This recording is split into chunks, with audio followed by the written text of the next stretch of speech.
சுட்டான் காங்கிரஸ்காரன். மாணவர்கள் தீய வைத்துக் கொண்டு கொடுத்து கொண்டார்கள். நம்ம வீர வணக்கம் செலுத்துகிறோம். எந்த போர்டுல இந்தி இருக்கக்கூடாது, போஸ்ட் ஆபீஸ்ல இந்தி இருக்கக்கூடாது என்று அடித்தோமா, அதை நடைமுறைப்படுத்தியது யாருடைய ஆட்சியில? திமுக ஆட்சியில, பாரதிய ஜனதா ஆட்சிய கூட்டணியில இருக்கும் போது. இவர்கள் தான் மாநில கல்வி பட்டியலில் இந்த பாடத்திட்டம் இருந்தது. மாநில கல்வி பட்டியலில் தான் இருந்தது. அது தேசிய பட்டியலில் கொண்டு போனது யாரு காரணம்? காங்கிரஸ் இல்லையா? அன்னைக்கு யார் கையெழுத்து போட்டா? திமுக இல்லையா?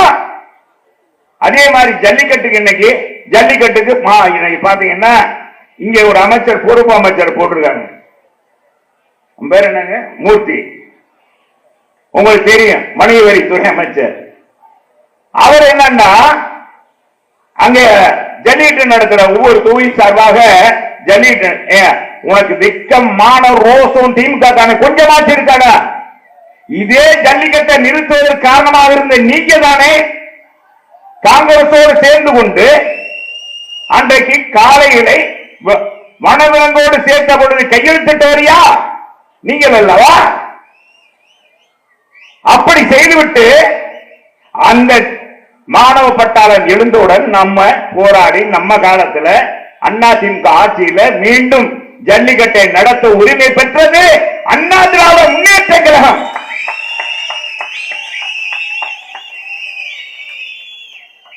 புரட்சி தலைவர் அம்மா அண்ணா திராவிட முன்னேற்ற கழகம். எங்களுக்கு உரிமை இருக்கு. இன்னைக்கு ஏறுதலுக்கு 48 கோடி ரூபாய் செலவழிக்கிறீங்க கட்டடம் கட்டி.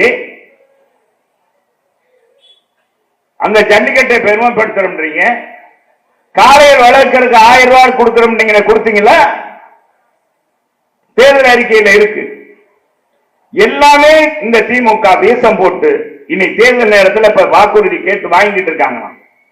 தேர்தல் நேரத்தில் என்ன கொடுக்கலான்னு பாக்குறாங்க, சிந்திக்கிறாங்க, மக்களை ஏமாற்றலான்னு நினைக்கிறாங்க, நினைத்து கொண்டு இருக்காங்க. அப்படி நினைச்சு கொண்டு இருக்க என்ன ஏமாற்றலாம், மக்களை எப்படி ஏமாற்றலாம், தேர்தல் அண்ணா திமுகவுக்கு எப்படி வாக்களிக்க வைக்கலாம் நினைக்க. நீ என்ன ஏமாற்றினாலும் சரி, தமிழக மக்கள் ஏமாற தயாராக இல்லை. திமுக வீட்டுக்கு அனுப்ப தயாராகி விட்டார்கள், ஒட்டுமொத்தமாக தயாராகிவிட்டார்கள். இன்னைக்கு விலைவாசி விண்ணை முட்டுகிறது. பார்த்தா எங்கு பார்த்தாலும் கள்ளச்சாராயம், சட்ட ஒழுங்கு தேடி கூட்டாக இருக்கிறது. கஞ்சா விதவிதமாக இன்னைக்கு விற்கப்படுகிறது, மிட்டாய் வடிவிலே விற்கப்படுகிறது, பல்வேறு வடிவிலே இன்றைக்கு போதைப் பொருள் விற்கப்படுகிறது. போதைப் பொருள் விற்பம் பூரா திமுக சேர்ந்தவர். சட்ட ஒழுங்கு மோசமாக இருக்கிறதா அது வித்துட்டவர் திமுக காரங்க தான் இருக்காங்க. காவல்துறையுடைய கைகள் கட்டப்பட்டு இருக்கிறது. எனவே தமிழக மக்கள் ஏமாற தயாராகி இன்னைக்கு வரிசையாக அமைச்சர்கள் எல்லாம் இன்னைக்கு ஊழல் பட்டியலில் வந்து ஈடி ரைடுக்கு தயாராகி இன்னைக்கு ஈடி ரைடுக்கு பயன்படும். ஒரு அமைச்சருங்க நம்மகிட்ட இருக்கும் போது அவனை பற்றி இதே ஸ்டாலின், இதே இருக்கிற கனிமொழி அந்த கரூர்ல போய் உலகத்திலே ஒரு சர்வதேச ஒரு குற்றவாளி யார் என்றால் அந்த செந்தில் பாலாஜி தான். அவன் ஊழலுக்கே பெயர் பெற்றவன், அவனை விரட்டி அடிக்க வேண்டும் என்று தேர்தல் நேரத்திலே பரப்புரை நடத்திவிட்டு இன்னைக்கு அவன் அந்த கட்சியிலே சென்றவுடன் தொடர்ந்து அமைச்சர். ஏங்க ஒரு வருஷம் ஜெயில இருந்தவன். மாணவர்களே நீங்க நினைத்து பாருங்க, திமுக எப்படிப்பட்ட கட்சி என்பது வன்முறை கட்சி, அது ஊழலுக்கு துணை போகிற கட்சி என்பதை நீங்கள் புரிந்து கொள்ள வேண்டும். நல்ல இயக்கத்தை தேர்ந்தெடுங்கள் என்பதுதான் என் வேண்டுகோள். ஒரு வருடம் ஜெயில இருந்தவன் மீண்டும் ஜாமீன்ல வந்துட்டு வந்தவுடன் எந்த துறையை வைத்தானோ அதே துறையில பாட்டிலுக்கு 10 ரூபாய் கமிஷன் வாங்கலான்னு கண்டுபிடிச்சது திமுக. பாருங்க, விஞ்ஞான ரீதியாக கொள்ளையடிக்கக்கூடியவங்க திமுகன்றதுக்கு ஒவ்வொரு காலகட்டத்திலையும் ஒவ்வொன்று வருது. அவங்க தந்தையார் டாக்டர் கலைஞர் பூச்சி பேர ஊழல் உங்களுக்கு தெரியும். பூச்சி மருந்து தெளிக்கிற ஹெலிகாப்டர்ல கொண்டு போய் தெளிக்கிறத அதுலயே ஊழல் கண்டுபிடிக்கவங்க. பூச்சி மருந்துல ஊழல் கண்டுபிடிக்கவன் சர்க்கார கமிஷனை குற்றவாளின்னு காமிச்சாங்க. அதுக்கடுத்து கனிமொழி ராஜா மத்திய அமைச்சர் ராஜா இருக்கும்போது அலைக்கற்ற பாருங்க, மேல போற அலைக்கற்றல கூட ஊழல் பண்ணலாம்னு கண்டுபிடிச்சவங்க திமுக காரங்க. எப்படி பாருங்க, 1,76,000 கோடி, 1,00,000 இதுக்காக தியார் ஜெயிலுக்கு கொண்டு போய் போட்டிருந்தாங்க. யாரு? கனிமொழிய. அப்படியே மறந்துட்டாங்க பாருங்க, மக்களை மறக்கடிச்சுட்டாங்க. தியாகிய போல பேசுறாங்க. ஜாமீன்ல வந்தாங்க.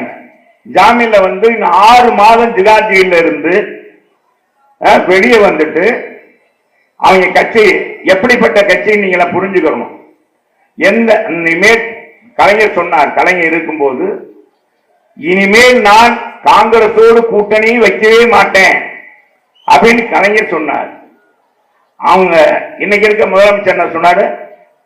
காங்கிரசுக்கு ஓட்டு கேட்க சொன்னா நான் தூக்கு போட்டு கூட செத்துருவேன்னு சொன்னார். அப்படிப்பட்ட நம்ம இன்னைக்கு இருக்க முதலமைச்சர் தலைவர், திமுக தலைவர் என்ன சொன்னாருன்னா, அவங்க ஆட்சியில பாத்தீங்கன்னா மேல இந்த ஊழல் குற்றச்சாட்டுல கலைஞர் டிவின்னு நீங்க பாத்துட்டு இருப்பீங்க. அந்த கலைஞர் டிவில 200 கோடி ரூபாய் ஊழல் நடந்தது சொல்லி ரைடு நடந்துகிட்டு இருக்கு. மேல ரைடு நடக்குது. தயாரமான கூட்டு வந்து விசாரிச்சுக்கிட்டு இருக்காங்க. தயாரமான யார் தெரியுமில்ல? அன்னைக்கு முதலமைச்சருடைய மனைவி. அவர் விசாரிச்சுட்டாங்க. கீழே கூட்டணி பேச்சுவார்த்தை. எப்படிப்பட்ட கட்சி திமுக பாருங்க. அதோடு கூட்டணி வச்சு இன்னைக்கு அந்த கட்சி தான், அந்த கட்சி இன்னைக்கு பங்கு கேட்கிறது திமுகவில். எவ்வளவு பாருங்க எப்படி திமுக இருக்கு என்பதற்கு எடுத்துக்காட்டு. இன்னைக்கு என்னன்னா, பாட்டிலுக்கு 10 ரூபா, பாட்டிலுக்கு கமிஷன் வாங்கலான்னு 10 ரூபா வாங்கலான்னு கண்டுபிடிச்சதே திமுக. புதுசு புதுசா கண்டுபிடிக்கிறேன் ஆட்சிக்கு வரும்போதெல்லாம். ஒரு பக்கம் 1000 ரூபாய் கொடுத்துட்டு இந்த பக்கம் விலைவாசி ஏற்றம், மின் கட்டண ஏற்றம், வீட்டு வரி உயர்வு. இன்னைக்கு பாத்தீங்கன்னா மாநகராட்சியில 200 கோடி ஊழல். நம்ம வரி பணத்தை கொள்ளையடித்திருக்காங்க. ஒரு மேயர் இல்ல, மேயர் ராஜினாமா செய்திருக்காங்க. மேயர் கனவு ஜெயிலுக்கு போயிட்டு 2 மாசம் கழிச்சுதான் வெளியே வந்திருக்காங்க ஜாமீன்ல. 2 மண்டல தலைவர், 5 மண்டல தலைவர் இல்ல, நிலைக்குழு தலைவர் ஒருத்தனை கைது பண்ணி உள்ள போட்டு அப்ப அவன் ஜாமீன்ல வந்திருக்கான். 40 பேர் கைது செய்யப்பட்டிருக்காங்க அதிகாரிகள். இப்படி மோசமான ஊழலுக்கே பெயர்பட்ட கட்சியாக திமுக. இதுதான் மோடிஜி இன்னைக்கு நேற்றைக்கு முந்தனா நடந்த கூட்டத்துல வந்து பேசிட்டு போயிருக்கிறார். எந்த கட்சி ஆட்சிக்கு வந்தாலும் சரி, திமுக இந்த கட்சி வேரோடு அழிக்கப்பட வேண்டும், ஊழல் ஒழிக்கப்பட வேண்டும். நம்மளாம் எதுக்காக வாழ்றோம்? நம்மளாம் யாருக்காக வாழ்றோம்? நம்ம பிள்ளைகளுக்காக வாழ்றோம், நம்முடைய சந்ததிகளுக்காக வாழ்றோம், மாணவ சமுதாயத்துக்காக வாழ்றோம். அந்த மாணவர்கள் நல்லா இருக்கணுமே. அந்த மாணவ பட்டாளத்தை நீங்க கெடுத்து விட்டானே, ஒரு சமுதாயத்தையே கெடுத்து விட்டாங்க திமுக ஆட்சியில். போதை பொருள் கலாச்சாரம், மாணவர்கள் மட்டுமல்ல மாணவிகளையும் இன்னைக்கு மதுவுக்கு அடிமையாக்கிட்டாங்க, போதைக்கு அடிமையாக்கிட்டாங்க. பிள்ளைகளை வெளியே அனுப்பி விட்டுட்டு வீட்டுக்கு பள்ளிக்கூடத்துக்கு அனுப்பி வீட்டுக்கு வருமா அப்படின்னு பயமா இருக்கு. பெண்கள் நடமாட முடியவில்லை. அவ்வளவு மோசமாக இந்த ஆட்சி, சட்ட ஒழுங்கு மோசமாக இருக்கு. எப்ப போவான், எப்ப வருவான், பையன் 10 வயசுக்கு மேல ஆயிடுச்சு, அவனை எப்படி பிடிச்சு வைக்கிறது, அவன் பள்ளிக்கூடத்தை அறியாம என்ன விற்கிறது என்பதே நமக்கு அச்சமாக இருக்கிறது. எப்படிப்பட்ட பள்ளிக்கூடத்தில் சேர்த்தா கூட அவன் சேர்க்கை எப்படி அடி வயிற்றில நெருப்ப கட்டி கொண்டு ஒவ்வொரு தாய்மார்களும் வாழ்ந்து கொண்டு இருக்கும்.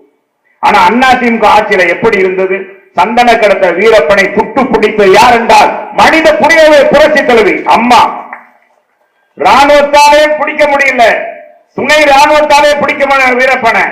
அம்மா சுட்டு பிடித்தார், சொன்னார் சுட்டு பிடிப்பேன். 10 மணி நேரம், 8 மணி நேரம், 7 மணி நேரம் மின்சார தட்டுப்பாடு இருந்துச்சு திமுக ஆட்சியில. 2010 8, 9 அம்மா சொன்னாங்க. இதே மதுரையில தான் வந்து சொன்னாங்க, எனக்கு வாக்களிங்கள், இரட்டை இலை ஆட்சிக்கு நான் ஆட்சிக்கு வந்தால் இந்த தடையில்லா மின்சாரத்தை கொடுப்பேன்னு சொன்னாங்க. கொடுத்தாங்களா இல்லையா? அதுதான் லட்சுமணன் சொன்னார். அதோடு 100 யூனிட் மின்சாரம் இலவசமாக கொடுத்தார். நம்ம கேட்டோமா? தகுதி பார்த்து கொடுத்தாங்களா? எல்லாருக்கும் கொடுத்தாங்க. விலையில்லா மிக்சி கிரைண்டர், மின்விசிறி கொடுத்தாங்க. தகுதி பார்த்து கொடுத்தாங்களா? அனைத்து குடும்ப அட்டைதாருக்கும் தான் கொடுத்தோம். நான் தான் செயல்படுத்தியவன். 2500 ரூபாய் கொடுத்தோம். நாங்க தகுதி பார்த்து கொடுத்தோமா? அனைவருக்கும் கொடுத்தோம். 2,10,00,000 பேர்களுக்கு கொடுத்தோம், குடும்ப அட்டையாளர்களுக்கு கொடுத்தோம். நீ 2,22,00,000 பேர் இன்னைக்கு அறிவித்திருக்கீங்க கொடுக்கணும்ன்றியே. 2,22,00,000 பேர் கொடுத்தீங்கன்னா இன்னைக்கு ஏன் இது நீ அறிவித்த 1000 ரூபாய் கொடுத்திருக்கலாமே? நல்ல அரசாங்கம் அதுதானே செய்யணும். கொடுத்த வாக்குறுதியை நிறைவேற்றிருக்கணும். கேஸ் மானியம் 100 ரூபாய் கொடுத்தையா? விலைவாசியை கட்டுப்படுத்தினியா? மின் கட்டணத்தை ஏறாத மின் கட்டணத்துக்காக போராடியது திமுக. இன்னைக்கு 3 முறை 4 முறை ஏற்றிட்டீங்களே. வீட்டு வரியை 4 மடங்கு ஏற்றிட்டீங்களே. பூனைக்கும் நாய்க்கும் வரி போட்டவங்க இவங்க, கேவலப்பட்டவங்க. நாங்க போராட்டம் பண்ணுவேன் அடிப்படையில மதுரையில போராட்டம் பண்ண, நம்ம டிவியில தான் தொலைக்காட்சியில தான் நான் பேச பேச அதை எடுத்து பக்கத்துல பூனையும் மாடியும் போட்டு பன்றியையும் போட்ட உடனே இந்த முதலமைச்சருக்கு ரோசம் வந்து அதை நிறுத்தி வைக்க சொல்லு. நிறுத்தி தான் வச்சிருக்காங்க. மீண்டும் ஆட்சிக்கு வந்தாங்கன்னா போட்டுருவாங்க. நாயை வளர்க்க முடியாது, வீட்டுல பூனையை வளர்க்க முடியாது, எதையும் வளர்க்க முடியாது. நடந்தால் வரி போடக்கூடிய திமுக என்பதை நீங்கள் புரிந்து கொள்ள வேண்டும். மாணவ சமுதாயத்தை இன்னைக்கு கெடுத்து விட்டாங்க. நம்ம மாணவ சமுதாயத்தை உயர்த்த வேண்டும் என்று அம்மா பாடுபட்டாங்க, எடப்பாடியார் பாடுபட்டார். 7.5% இடஒதுக்கீடு கொடுத்தார் புரட்சி தலைவர் எடப்பாடியார். சாதாரண ஏழை பிள்ளைகள், சாதாரண கூலி தொழிலாளி பிள்ளைகள், அரசு பள்ளியிலே படிக்கிறவர்கள், மாநகராட்சி பள்ளியிலே படிக்கிறவர்களுக்கெல்லாம் 7.5% இடஒதுக்கீடு. 6000 பேர் டாக்டராக இருக்க 5 பைசா செலவு இல்லாம படிக்கிறாங்கடா. அதை கொடுத்து அண்ணா திமுக நீ செஞ்ச. நீ நீட் தேர்வு ரத்து சொன்னீங்க, உன்னால் ரத்து பண்ண முடிந்ததா? எந்த முகத்தை கொண்டு உதயநிதி வர போறார்? இன்னி ஓட்டு கேட்க வர்றாரா? எய்ம்ஸ் மருத்துவமனை கொண்டு வந்து நம்ம கட்டல. நீங்க உங்க ஆட்சி 5 வருஷம் இருந்துச்சுல, கட்டி இருக்கீங்களா? கட்ட முடிஞ்சதா? இனி நாங்க தான் வந்து திறக்க போறோம். எடப்பாடியார் தான் திறக்க போறாரு, பாரதபுரம் வர போறாரு. கட்டடங்கள் முழுமையாக இடம் கொடுத்தது நாங்க. ஆக எங்க ஆட்சியை கொண்டு வரப்படும். இதே மாதிரி முல்லை பெரியார் கூட்டு குடிநீர் திட்டம் இன்னைக்கு வீட்டுக்கெல்லாம் தண்ணி வருதுண்டா யார்? நாங்க வேறவா? 1296 கோடியில கொண்டு வந்த திட்டம் 2023 முடித்திருக்க வேண்டுமே. 24 மணி நேரம் தண்ணி வீட்டுக்கு வர வேண்டும். வருதா? உங்களுக்கு வருதா? இன்னைக்கு தெருவெல்லாம் சாக்கடையோட போகுது, கலந்து போகுது. அருமையான தண்ணி. அந்த தண்ணி வந்தா வீட்டுல ஆர்வ வாட்டர் தேவையில்லை, வாட்டர் பாட்டிலே தேவையில்லை. அப்படியே பாத்தீங்கன்னா இளநீ தண்ணி மாதிரி இருக்கும், குழாயிலே வருகிறது. அப்படிப்பட்ட திட்டம். இப்ப 20 லட்சம் பேர் இருக்கும். இன்னும் 40 லட்சம் மக்கள் பெருக்கம் ஏற்பட்டாலும் மதுரை குடிநீர் பிரச்சனையே இல்லை என்ற வரலாற்றை படைத்தது அண்ணா திமுக. கொண்டு வந்தவன்னா நான் தான் முயற்சி பண்ணேன். இந்த மதுரை மண்ணுக்கு செய்ய வேண்டும். மதுரையிலே எத்தனை பாலங்கள், எத்தனை சாலை வசதி நீ வந்து ஒண்ணு செஞ்சிருக்கியா? நிறையாத மாரியம்மத்த போக்குவரத்தை நிறைச்சி காட்டியது அண்ணா திமுக இல்லையா? இன்னைக்கு எவ்வளவு பெரிய வளர்ச்சி மதுரையில். என்னை கேள்வி கிண்டல் பேசினார்கள் ஊடக பெருமக்கள். நான் சொன்னேன், சிட்னியாக மாற்றி காட்டுவேன், மெல்பர்னாக மாற்றி காட்டுவேன் என்று சொன்னோம். தூய்மையான வைகையாக மாற்றுவோம் என்று சொன்னோம். என்னை கேள்வி பேசினார்கள் ஊடகங்கள். திருமக்கூல் என்று ஓட்டினார்கள். யாருக்காக செஞ்சோம்? அன்னைக்கு என்ன நடந்தது? நீர் பற்றாக்குறை, குடிப்பதற்கு தண்ணி இல்லை, சித்திரத்திலா வருகிறது. இதை அதிகாரிகள் சொல்கிறார்கள், ஒரு அமைச்சர் போய் செய்கிறேன். இது மாதிரி நீங்க ஏதாவது செஞ்சீர்களா? தொலைநோக்கு பார்வையோடு ஏதாவது திட்டங்கள் திமுக கொண்டாந்திருக்கா? 5 ஆண்டுகள்ல 2 அமைச்சர்கள் சோக்கால் அளித்த பிண்டைகள் மாறி எந்த பலத்தை போய் ஓட்டு கேட்கிறேனே மக்களை பார்த்து என்ன சாதித்தீங்க? நீங்க மதுரைக்கு என்ன சாதித்திருக்கிறார்கள்? இங்கே இருக்கிற திமுக எம்எல்ஏக்கள் சரி, அமைச்சர்கள் என்ன சாதித்திருக்கிறார்கள்? ஒன்றுமே இல்லையே. ஊழல் பண்ணுவதுதான் அவருடைய கோரிக்கை. சொத்து சேர்த்திருக்கிறார்கள், கோடிக்கணக்கில் சொத்து சேர்த்திருக்கிறார்கள். சொத்து சேர்ப்பதற்காக ஆட்சி கொடுக்கிறார்கள் மக்கள். இன்னைக்கு பஞ்சையாய் பராரியாய் இருக்கிறார்களே, குடும்பங்கள் எல்லாம் எனக்கு நேர்ப்பை கட்டி கொண்டு இருக்கிறார்கள். நம் குடும்பம் எப்படி ஆக போகிறது? குடிகார். என்னுடைய தாய் ஒரு தாய் சொன்னார், விளாங்குடியிலே நாம் ஒரு தாயை போய் மனித மக்கள் சந்திப்பிலே போய் பார்க்கிறேன் சகோதரிகளே, நேர்மையாக சொல்கிறேன், உண்மையை சொல்கிறேன், தாய் சத்தியமாக சொல்கிறேன். அந்த தாய் வந்தார், 65 வயது இருக்கும். அந்த சாய் சொல்கிறார், ராசு பாப்பா இங்க பாரு, நான் தாலி போட்டிருக்கேன். இந்த தாலி சொல்ற, நான் தாலி இருக்கு எனக்கு, நான் தாலி போட்டிருக்கேன். என் மகள் மருமகன் தாலி எடுத்துட்டு வீட்டுல இருக்காங்க. நாட்சி தேவையா? நாட்சி தேவையாப்பா? நாட்சிக்கு இந்த ஆட்சியை ஒழிக்க வேண்டும்பா. டாஸ்மாக் கடையில கிறுக்கு போதை கொடுக்கிறான், கிறுக்கனாக மாறி விடுகிறான். குடித்தோடன் அவன் என்ன செய்வதே தெரியல. அதனாலதான் 5 வயசு பிள்ளைகளிலிருந்து 85 வயசு பாட்டி வரைக்கும் நீ பாலியல் வன்கொடுமை நடக்கிறது. இதை நான் மட்டும் சொல்லல. வைகோ இன்னைக்கு திருச்சியிலிருந்து நடைபயணம் வந்தார். யாரு? புரட்சி போர் வைகோ. அவர் திடீர்னு வாய் விட்டு விட்டார். என்ன சொன்னார் தெரியுமா? ஊடகங்கள் கேட்கிறார்கள், உங்க புரட்சி பயணத்துடைய நோக்கம் என்ன? அன்பு இதை மட்டும் சொல்லிவிட்டு நான் முடிக்கிறேன். என்ன நோக்கம் என்கிறார்? நாட்டில் சட்ட ஒழுங்கு பாதுகாக்கப்பட வேண்டும், போதை கலாச்சாரம் ஒழிக்க வேண்டும் அப்படின்னு கேட்கிறார். என்ன என்ன கண்டீங்க? இன்னைக்கு விதவிதமான போதையை தமிழ்நாட்டிலே விற்கிறது. மிட்டாய் வடிவிலே வருகிறது. பள்ளிக்கூடத்து அருகாமையிலே விற்கிறார்கள், கல்லூரி அருகாமையிலே விற்கிறார்கள். இதெல்லாம் தடுக்கப்பட வேண்டும், இதெல்லாம் தடுக்க வேண்டும், சட்டம் போட்டு தடுத்து நிறுத்த வேண்டும், போதை கலாச்சாரத்தை ஒழிக்க வேண்டும். சரி, இது நடந்து போறதுனால உங்களுடைய வயதுக்கு இது சரியா வருமா? என்னுடைய பயண நோக்கம் அது. சரி, இப்படி சொல்ல வேண்டிய இடத்துல சொல்லுவேன். நான் முடித்து விட்டு கோட்டைக்கு போகும்போது கோட்டையிலே முதல்வர் ஸ்டாலினை பார்த்து நான் சொல்ல போகிறேன். சகோதரர் ஸ்டாலினை பார்த்து சொல்ல போறேன். சொல்லுங்க வைகோ, வைகோ அவர்களே, போய் நேரடியா நீங்க உங்க நிறைவேறிச்சு, உங்க பயணம் நிறைவேறிச்சு, நீங்க போய் கட்டாயம் சொல்லி இந்த தமிழகத்துல போதை கலாச்சாரம் இந்த மாதிரி செய்யுங்க. ஏன்னா இன்னைக்கு பாருங்க, போலீஸ் வேணவே தெலுங்கு படத்துல தான் நம்ம பார்த்திருக்கோம். வேகம் நாட்டு வெடி ஒண்ணு முடிச்சு அந்த கைதியை விடுவிக்கிறதுக்கு போறான். எப்படி போறாங்க பாருங்க, எந்த அளவுக்கு வெறி உண்டு இருக்கிறாங்க, எந்த அளவுக்கு ரவுடி சம்பரித்து இருக்கு, எந்த அளவுக்கு போதை கலைக்கு. இன்னைக்கு இதுவரைக்கும் பிடிக்க முடியல அவங்கள, போலீஸ் படை தேடுகிறாராம். மோசத்திலும் மோசங்க இந்த ஆட்சி. அன்பு சகோதரர்களே, மாணவ செல்வங்களே, நான் நறு கூர்ந்து கேட்டுக்கணும், இது வீரமண கண்ணால் கூட்டம், வீர சபலம் ஏறுங்க. நம்மளில் ஒருவர் நமக்கானவர், ஏழை பங்காளர், சாதாரண குடும்பத்தில் வந்தவர், நாட்டு மக்களுடைய நல்லோருடைய எண்ணம் தெரியும், ஏழை வரையில் உணர்வுகளை புரிந்தவர், சாதாரண சாமானியப்பட்டவர் உணர்வுகளை தெரிந்து கொண்ட ஒருவரை தலைவனாக கொண்டு வாருங்கள். இந்த அண்ணா திராவிட முன்னேற்ற கழகம் 30 ஆண்டுகள் ஆட்சியில் இருந்தது. 30 ஆண்டுகளை புரட்சிகரமான திட்டங்களை கொண்டு வந்து செயல்படுத்தி இருக்கிறோம்.